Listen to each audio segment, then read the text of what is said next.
দেশদ্রোহী?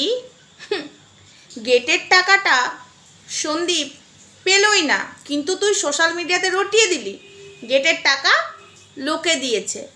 এখন বলছিস বলেছিল, দেবে বলেছিল। তুই না জেনে এত বড় কথা কেন বললি? কারুর নামে মিথ্যা ব্লেম কেন দিলি? তুই যে সব কথাই মিথ্যা বলছিস না, পাবলিক সেটা বুঝতে পারছে, বিশ্বাস কর।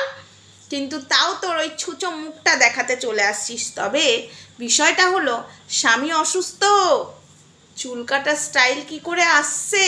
হ্যাঁ, স্বামী অসুস্থ, স্বামীকে ফেলে ঘুরতে যাওয়ার সময় কি করে আসছে, আর শখই বা যাচ্ছে কি করে? ওই যে ক্যামেরার সামনে তোর ওটা দেখোয়া। স্বামীকে তো যদি স্বামীকে যদি ভালোই বাসতিস, তাহলে কি আর কাজলকে এবং সন্দীপের দিকে নজর দিতে পারতিস? দেশদ্রোহী চোর কোথাকার!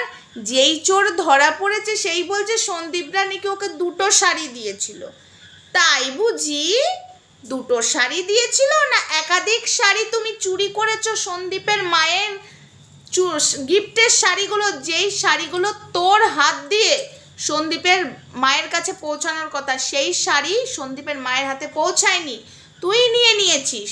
এবং যেসব খাটের টাকা, সব আরও জিনিসপত্রর টাকা লোকে দিয়েছিল, সেই টাকার কি সম্পূর্ণ খাট আলমারি হয়েছে, না নিজের পকেটে ঢুকিয়েছিলিস?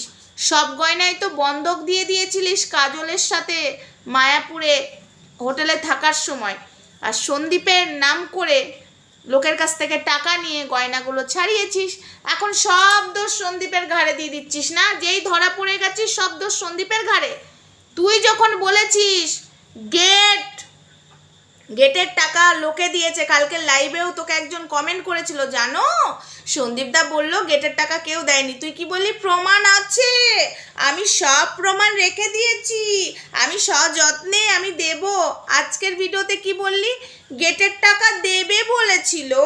আমি সত্যি বলছি না, তোকে না আমার যা রাগ ধরছে না, দেশদ্রোহী বুড়ি হাতি। সত্যি বলছি, তোর কথা কি করে কিছু কিছু তারাও 1 নম্বরের মিথ্যাবাদী, চিটিং বাস, তাই এর কথা খাচ্ছে। তো যাই হোক, যদি আমি লাইভে আসতে পারি, লাইভে কথা হচ্ছে চোর, চোরটা, কুবোর বউটা, বুড়ি হাতি, দেশদ্রোহী।